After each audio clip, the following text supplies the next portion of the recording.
Good morning. Open up in your New Testament to Acts chapter 21, please. Acts chapter 21, and we're going to read from that context in just a moment.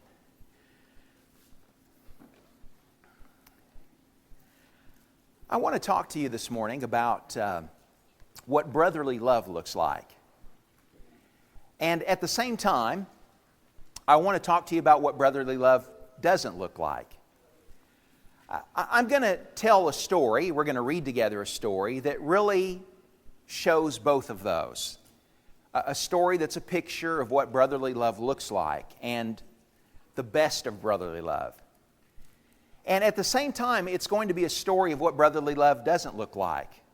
Ironically, it's going to be a picture of both, of the best and the worst of that. It's my favorite New Testament story about brotherly love, about both aspects of it, about what it isn't and about what it is. I would love to portray to the world that when you become a follower of Christ and when you join the community of those that are following Christ, that you are joining a utopia. That what happens when you join yourself together with other believers who are following Christ, that everything just becomes perfect. That everybody gets along, that everybody receives each other with open arms, that believers never conspire together to do something that's wrong, that they never lead each other into temptation, that they're always there for each other, that they're always strong, that they're always, when there's mistakes made, are going to be forgiving and welcome each other back with open arms, that things are always peaceful within the community of the people that are following Jesus. But if I told you that, if I were to say that to the world, if I were to say that to you, I would be telling an untruth. It ain't so. It's not a utopia. It's not perfect. Sometimes our relationships are messy. Sometimes we mess up. We blow it. But sometimes we do it really well. And so I don't want to paint the picture that it's all bad. But what I do want to portray for sure is that it's not perfect. It's not a utopia. In fact, it's not a utopia, believe it or not, on purpose. God really, when He designed what we call the church, when He imagined and had in mind and brought into existence a family of people that followed Christ, He knew that it would be imperfect. He knew that it would be messy. And there's really kind of a point to that. I don't want to say what the point is now. We'll get to the point as we proceed. But I want you to know that there is imperfection in our family, and there will always be imperfection in our family, and that is not a mistake on God's part. It's really on purpose. And understanding that purpose is an important part of understanding what our role is, what our position is, and the purpose that God has in mind for our relationship together as His family. And so with that said, I want you to read with me a story, and this is going to take a little bit of, we're going to be going kind of, you know how in the movies they show you a story and then they do a flashback, and then they flash forward. Well, we're going to be doing some flashbacks and flash forwards in order to kind of get the whole context of the story that we're going to read. But the part that I want to pick up with is found in Acts chapter 21 and beginning in verse 17. It's a story about an apostle of Jesus whose name was Paul. And he's making a trip to Jerusalem. And he's going there at some risk to his own life, as we're going to see. But I want you to see, he's going to see some fellow Christians. And I want you to note as we read the story how it is that he's received when he gets there. And so in Acts chapter 21 and verse 17 we read the following. Luke is a traveling companion of Paul. He's the one that wrote the book of Acts. And so when he talks about we here, he's including himself as being a traveling companion. And there are about a dozen folks or so that are traveling with Paul as they go to Jerusalem. And so it says, when we had come to Jerusalem, the brethren received us gladly. That's brotherly love, right? Receiving each other gladly. The brethren received us gladly. And now the following day, Paul went in with us to James, and all the elders were present. So these are the elders of the church at Jerusalem. They're welcoming Paul and company. And so it says in verse 19, and after Paul had greeted them, he began to relate one by one the things which God had done among the Gentiles through his ministry. And so he's giving a report on the work that he's been doing as he's been preaching the gospel to non-Jews, that is, to Gentiles. And so it says in verse 20 that when they heard it, they began glorifying God. Now that's brotherly love too, isn't it? Celebrating the work that God has done with him as he's preached to the Gentiles. And then it turns bad. And they said to him, to Paul, you see, brother, how many thousands there are, and literally the expression there is tens of thousands, it's myriads. So tens of thousands, they say. You see how many tens of thousands there are among the Jews of those who have believed. And so they're talking about Jewish Christians, your brothers. And they are all zealous for the law. They're Christians, but they like to keep the traditions of Jews. And verse 21, and they have been told about you. And this is what they've been told. That you are teaching all the Jews who are among the Gentiles to forsake Moses. That you're telling them not to circumcise their children, nor to walk according to the customs. What then is to be done? Because they will certainly hear that you have come. Now let's stop there for just a moment. 20 years.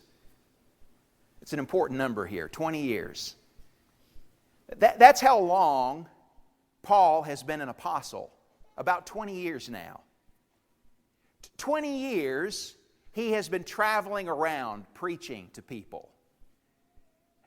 Convincing people, persuading people, talking to people, teaching people to follow Jesus. 20 years he's been doing that. In those 20 years he's had times where he's been beaten. He's had times that he's been in prison. He's had times that he has suffered shipwreck. There's been times where he's been robbed as he was going about doing that. There have been times where he talked to people who he wanted to persuade and they rejected what he had to say. He's not made any money doing this. There's been lots of sacrifice in doing this. He's worked as a tent maker to support himself while he was doing that, not even expecting any kind of pay. 20 years he's been doing this. And now he comes and he meets people that call him brother and that welcome him into their company, rejoice over his report about the things that he's been doing. But they tell him that the people in the church where they are, in the church in Jerusalem, and those that are Jewish Christians, that they've heard things about him. That they've heard that he's taught things that they don't believe are true. That they're suspicious about his work. That they have a problem with him. And they're saying to him that his coming there has now created a dilemma for them. Because they say they will surely hear that you've come. And so they feel as if Paul's coming there, as his showing up and his being in their midst, has created a pickle for them. Because people don't trust Paul, and if they receive Paul, then they're afraid that it's going to hurt them as a leadership, that people aren't going to trust them. They will surely hear that you've come, and they've heard about you and all the things that they said that the people have heard. Now, I want to just say to you that the things that they've heard, if you were to read the letters that Paul has written, the things that they've heard about Paul are just not true. They're not right. Now, just how does that happen? How do tens of thousands of people come to believe something about somebody that's not true? How do people believe about someone that God has spoken to directly? I mean, God revealed His truth to Paul so that Paul could go and reveal that truth to others, and yet some of the others to whom He has spoken that truth don't believe that Paul is speaking the truth. That he's teaching people something else, that he's radical in what he's doing. How does that happen? Well, the thing I want us to see from this is that It happened then the same way that it happens now. In fact, one of the men that Paul meets with here in Jerusalem is a man named James. He's an elder in the church there. And it's thought that he's the writer of one of our books in the New Testament, the book that bears his name, James. In James chapter 3, James writes about how this kind of thing happens when he talks about the tongue. He says that the tongue can light a fire that you can't put out, that it can unlock a world of evil. And I tell you how this happened. Somebody said something like, have you heard about Paul? I have a cousin, that goes to church in Ephesus. And this is what he said about what he heard Paul say. Or somebody says, I haven't, I don't even know Paul. I never have seen him, don't know him, but this is what I heard. Or somebody else knows, maybe knows a cousin of Paul, and because they know Paul's cousin, they have a right to say something about what they've heard or what they think. Now, I don't know exactly what was said or exactly how it got started, but it happened something like that. It happened with people spreading a rumor that they'd heard. Now, that doesn't mean that all of their motives were malicious. It doesn't mean that that everyone who said something about Paul necessarily meant some kind of harm against him. But it worked the same way then as it works now. Somehow there had come to be this misunderstanding about him and about his character. And so here, after 20 years, a man arrives who's been spending his life in the service of the Lord and in trying to teach people, help people, and he finds out that his credibility is in question with them. Now, I want to make this personal. How brotherly would you feel in a situation like that? If you were, if you're my brother, you're my sister, you're our brother, you're our sister, and you've spent 20 years of the prime of your life doing things to help us, to draw us closer to God, and you come to visit us, and you find out that we don't think you've been doing it the right way. We don't trust you. We have questions about you and about your character and about what you've done, about your work. How would you feel about that? Would you feel very brotherly toward us? Well, that's a situation that Paul's confronted with when he comes to Jerusalem. And when he finds that people in Jerusalem, tens of thousands of them, have been talking about him. Not to him, they've been talking about him. And they feel like, these men that confront him, that Paul has put them in a pickle. Here's another number that's important. 20 years is important. Here's another number that's important. 18 months. Now, what you don't know when you read here in Acts chapter 21 is why Paul came to Jerusalem. It's not apparent from what Luke records here why he came. But we know a lot about why he came because Paul writes about why he was going to Jerusalem. Go over, if you would, to Romans chapter 15, and I want you to see why Paul was planning and why Paul executed this trip to Jerusalem. And this was a plan that started at least 18 months ago, perhaps longer, but at least 18 months ago, Paul was planning to make this trip. Why was he going to make this trip? Well, in Romans chapter 15 and verse 25, Paul writes this letter explaining why he's going to make a trip to Jerusalem. And so it says, but now I'm going to Jerusalem, and look at what he's doing, serving the saints. How? Well, he tells how. Verse 26, for Macedonia and Achaia, those are two regions where Paul had preached. It would be the region of Greece, where Greece is today, and the region north of Greece, that's Macedonia and Achaia. Achaia is the old word for Greece. So he says, Macedonia and Achaia have been pleased to make a contribution for the poor among the saints in Jerusalem. Yes, they are pleased to do so, and they are indebted to them. For if the Gentiles have shared in their," that's speaking of the Jews when it says there, "for if the Gentiles have shared in their spiritual things, they are indebted to minister to them also in material things. Therefore, when I have finished this and have put my seal on this fruit of theirs, I will go on by way of you to Spain. And I know that when I come to you, I will come to you in the fullness of the blessing of Christ. Now I urge you, brethren, by our Lord Jesus Christ and by the love of the Spirit, to strive together with me in your prayers to God for me, that I may be delivered from those who are disobedient in Judea, and that my service for Jerusalem may prove acceptable to the saints, so that I may come to you in joy by the will of God and find refreshing rest in your company." You know why Paul was going to Jerusalem? He was carrying a gift there. You see, the Christians in Jerusalem, the Jewish Christians there, were very poor. And part of the reason for their poverty is that they were completely cut off from their families when they became Christians. Their Jewish friends and countrymen ostracized them. They wouldn't come to their shops anymore. They kicked them out of their family.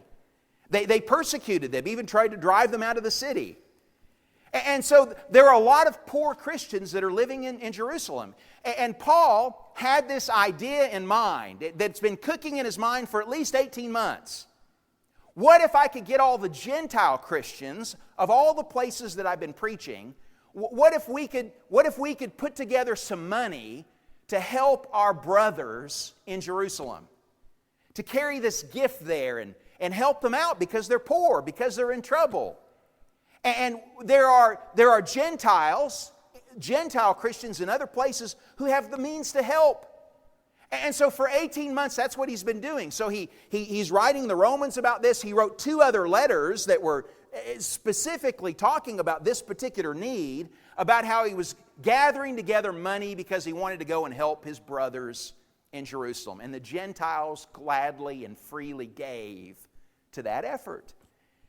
In fact, part of the companions that Paul writes about, or that Luke writes about in Luke, as he's talking about those that are traveling with Paul, and when Luke talks about us and how we went in and met with the elders, the people that came with Paul are people from all the different churches who are carrying the money. They are the treasurers or the representatives from all these different churches who are going to go and meet their Jewish brethren face to face. They're people that they're Jewish Christians that they've never seen these folks before. And I want you to see the wisdom in what Paul is trying to do. He wants Jewish Christians and Gentile Christians to be one. He wants them to be brothers. And the whole reason for making this trip to Jerusalem is to broker this kind of brotherly relationship. And so they're coming with a big gift, and for 18 months he's been planning the gift. Something else that is important to know about this is that the gift that they're bringing, they have planned to bring on the day of Pentecost. If you read back in chapter 20 of Acts, you'll find that Paul was in a hurry to get to Jerusalem to have this meeting on the day of Pentecost. Now, the reason that's important is because it was important to the Jewish Christians. Pentecost was one of their important feast days. It was the day that they celebrated God's harvest. And it was important for them as Jewish Christians because it's the day that God first revealed to them that He had saved them from sin in Jesus Christ. The day of Pentecost was the first day that they started to hear that Jesus Christ had died and been raised again and had ascended to heaven so that people could be saved. But not just them as people, all people. God wanted to save Jews and Gentiles. Pentecost was the day when that message started to go out. And so I just want you to see Paul's wisdom and his thinking as he's bringing all of these Gentile Christians, and they're going to come to Jerusalem. They're going to show up on the day of Pentecost. There's going to be a lot of Jewish Christians there. They're going to bring this big gift, and everyone is going to celebrate God's harvest. Not of fruit, not of vegetables, but how God has harvested people. He has saved souls, and not just Jewish souls. He has saved Gentile souls. And look, they love their Jewish brothers so much that they have dug deep in their pockets sacrificially in order to show them how much they care. Now, I want you to be Paul. 18 months or more. You've been going to everybody that you know and everyone that you love and asking them to dig a little deeper in their pocket. Because we want to help our brothers. We're going to send this gift. And you've been campaigning and planning, and you've got all these people from all these different churches who have agreed to participate in it, and they've all agreed to travel with you, and you show up, and there's this big meeting, and they take the money. I mean, they welcome Paul there. They rejoice over the work that he's done. They appreciate, in this face-to-face meeting, they appreciate what's being done. But then after the gift has been given, they turn and they look at you and they say, folks have been talking about you here. And this is what they've heard. And it's really made a problem for us. And you're the problem. Now, how would you feel about that? Would you feel brotherly? Would you feel loved? Would you be excited about the gift that you brought when you're welcomed that way? And that's the situation that's facing Paul. 20 years he's been doing this. 18 months he's been planning this. Here's another number that's important in understanding the story. It's the number 6. The number 6. The reason why the number 6 is important is because 6 is how many letters Paul has written to Christians by this time. If you were to flip past the book of Acts and Romans and 1 Corinthians and 2 Corinthians, actually those 3 letters he's just written. I mean, the ink is barely dried on the page. The last letter that he's most recently written would have been the book of Romans. But in the last few months, he's written 1 and 2 Corinthians and Romans. If you go a little further, Paul has also written the book of Galatians. And if you go a little further in your Bible, by this time he's written 1 and 2 Thessalonians. So all 6 of those books, Galatians and 1 and 2 Thessalonians, 1 and 2 Corinthians, Romans, in that order, he's written all 6 of those books by this time. And those books tell what he believes. Those books tell what he's been teaching. Those books give exactly what he thinks about Jews and Gentiles and about salvation. And I wonder if Paul wanted to ask when he was standing with his brothers, have you read what I wrote? Have you read my book? Have you read my books? Have you read my letters? You've heard about me, but have you heard what I've actually said? Have you heard what I've actually written? Have you bothered to read what I said? Now, the reason why that's pertinent here is because of something that's said in Acts chapter 21. I want you to look down a little further in verse 25 of the text, where they say this to Paul in their speech. This is Acts 21, verse 25. They say, "But concerning the Gentiles who have believed, we wrote, having decided that they should abstain from meat sacrificed to idols, and from blood, and from what is strangled, and from fornication." Now, the reason I want to bring that up is because they're referencing there a letter that's actually recorded in the book of Acts. If you go back to the 15th chapter, you'll find the record of the letter that they wrote. I don't know how many verses it is, but I mean, it's like half a page. Now, Paul has written, I counted the pages this morning, Paul has written 6 books by this time, 6 letters, and they wrote a letter that's half a page.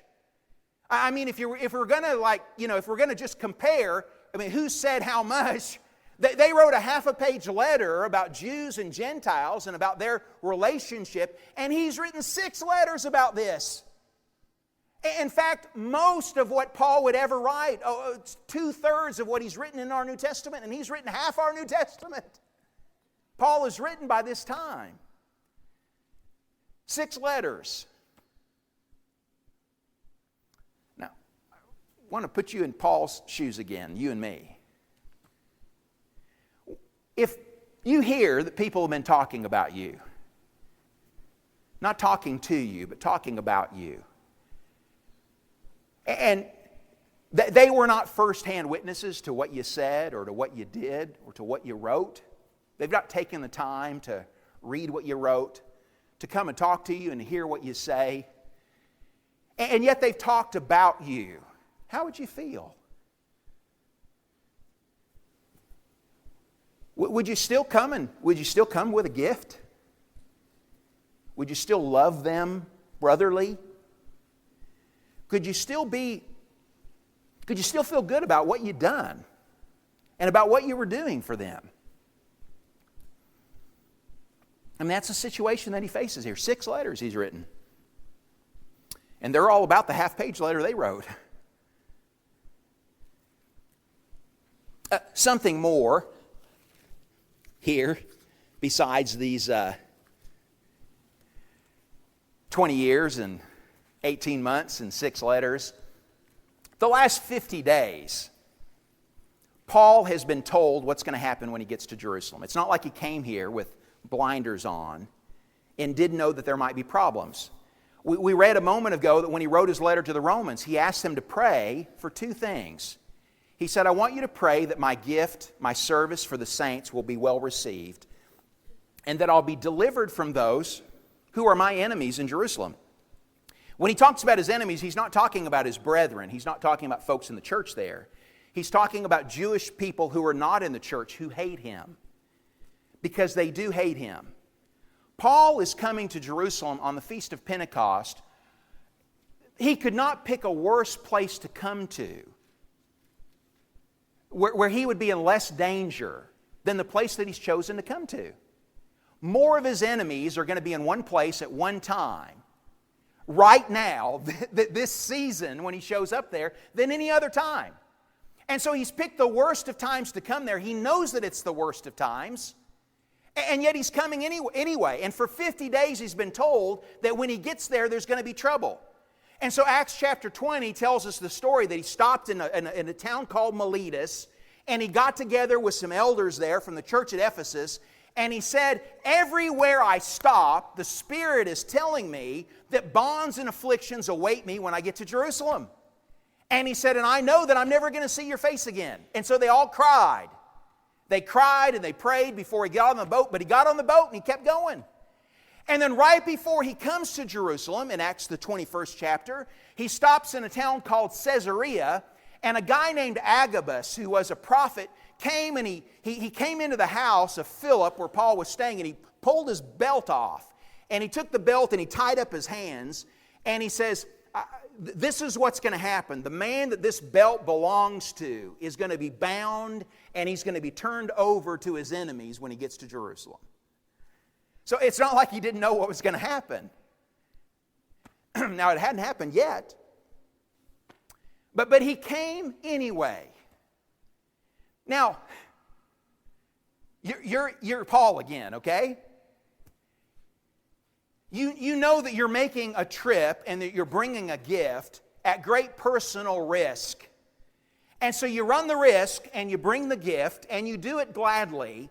And when you come, you find out that the price that you've paid to get there, the risk that you've run, is not enough. It's not enough. You've not yet proven yourself. There's more that you've got to do. Now, how do you feel about that? Do you feel brotherly when you've made sacrifices and when you've come at great risk and you're not received well? How do you feel? And what's it going to cost? Well, actually, the elders there have figured out what it's going to cost Paul. And what they say to him is that in order to make things right, this is what you need to pay. The gift is not enough. The 20 years is not enough. The letters are not enough. The time that you've invested in this gift is not enough. All these tears that you've shed these last 50 days, it's not enough. 5 haircuts is what it's going to cost you. 5 haircuts. If you look at verse 23, they say to him, therefore do this that we tell you. Have you ever gotten advice that you didn't want? I mean, somebody tells you, I know exactly how to fix everything. Just do what I'm going to tell you to do. Well, that's what's happening here. They're telling Paul, if you do this, everything's going to be okay. And so this is what it's going to take. Therefore, do this that we tell you. The middle of verse 23, we have 4 men who are under a vow.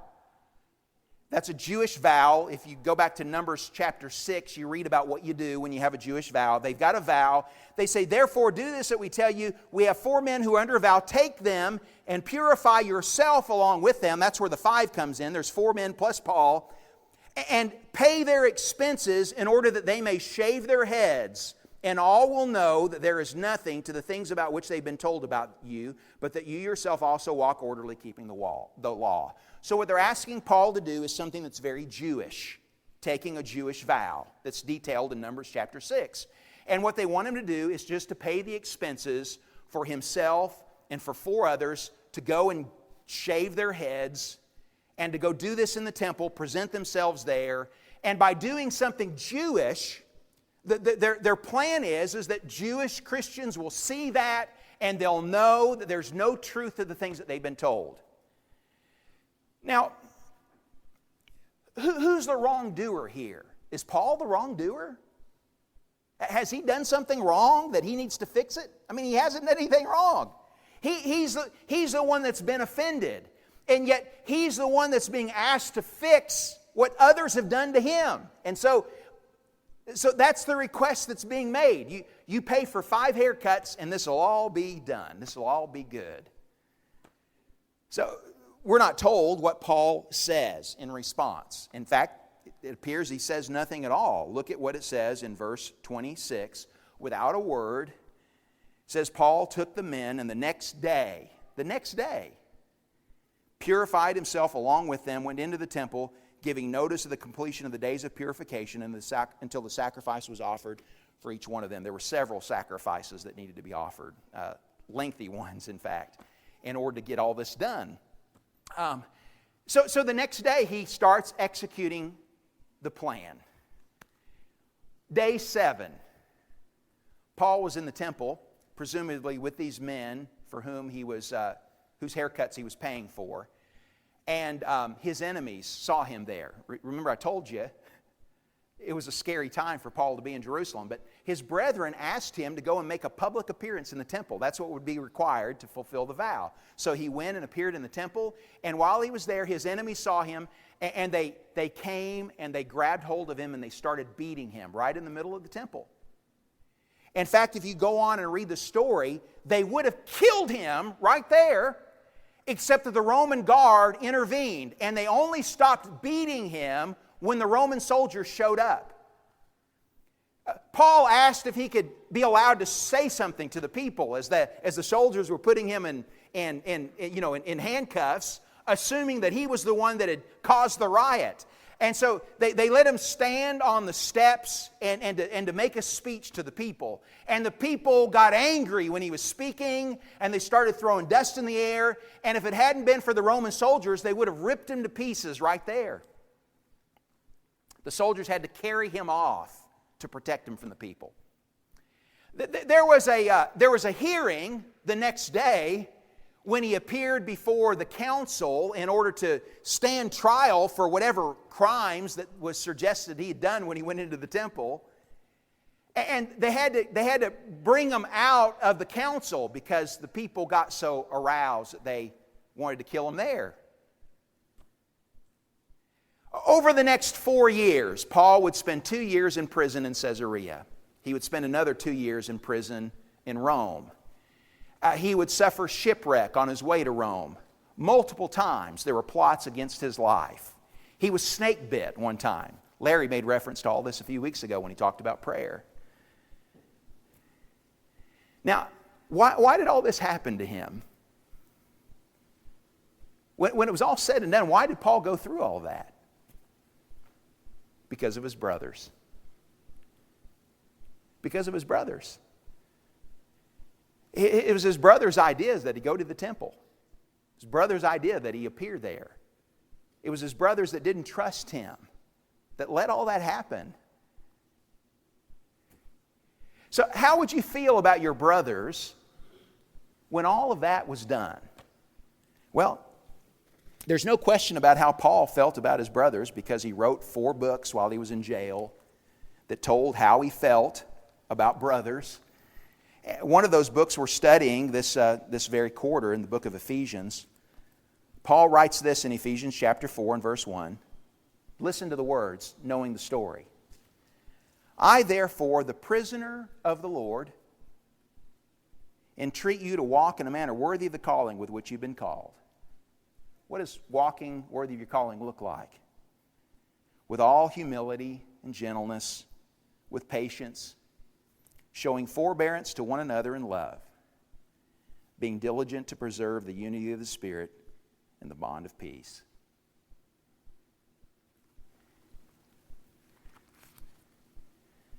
Therefore lay aside falsehood and speak truth to each other, for we're members of one another. Be angry and yet do not sin. Don't let the sun go down on your anger. Do not give the devil an opportunity.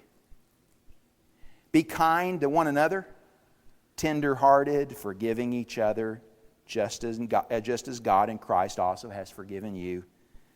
Be imitators of God as beloved children and walk in love, just as Christ also loved you and gave Himself up for us, an offering and a sacrifice to God as a fragrant aroma. That's how he felt about his brothers. He didn't lose his optimism about what he was doing. Didn't lose his love. Didn't lose his care. Here's a picture of brotherly love at its worst. Here's a picture of brotherly love at its best. And my belief is that what was best about it overcame what was worst about it. I believe Paul was eventually received by his brothers as brother. Otherwise, we wouldn't have all his letters in the New Testament. I believe God chose him partly as his messenger because to speak about things like brotherly love, because here is a man who got it. Here is a man who understood it. Here is a man who not only could talk about what it looked like, but who walked about what it looked like. I mean, he lived it. And could I say to you, we have a good church here, and we have good relationships, and we love each other, and things are good, but it ain't a utopia, and it won't be. And there are going to be things that try our ties, and there are going to be things that threaten our peace. But here, this is the standard that has been delivered to us. This is the level of care and commitment. This is the level of giving and sacrifice. Are you up for that? Are you ready for that? And I don't want to sugarcoat what it means to be family. And if you are entertaining being a part of the family, I want you to know what level of commitment to this the Lord wants from us. Part of His purpose in all of this is that we learn to love each other the way that He loves us, which means that there are going to be hard things like forgiveness and letting go of bitterness and working through problems. And when you don't face me, that I still come and face you. And when you hear about me and talk about me, but don't talk to me, that I come and talk to you and we work it out. That we love anyway. That's the standard, and it's a high one. It's what love looks like, what brotherly love looks like. And wouldn't it be brotherly? Wouldn't it be loverly? If we could love that way, that brotherly way. And won't God be honored with that? And won't He be glorified in that? And that's what He's called us to. And so I hope that you'll hear it. I hope that you'll embrace it. I hope that when you read the letters in the New Testament that talk about our unity and about our love, that you'll read it in its context from someone who really understood what it was about, and who calls us to really understand what it's about and to practice it, not just to be entertained and awed by it, but to really live it out ourselves. Where did he learn that? Where did he learn that kind of love?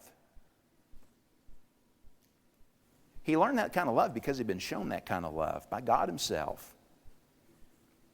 God loves you that way. God forgave you that way. God came to us. When we were not running to Him, He ran to us and He gave sacrificially so that we could be one with Him and so that we could be one with each other. Doesn't that move you to want to come to Him? If that's your disposition this hour, then why not do something about that as together we stand and sing?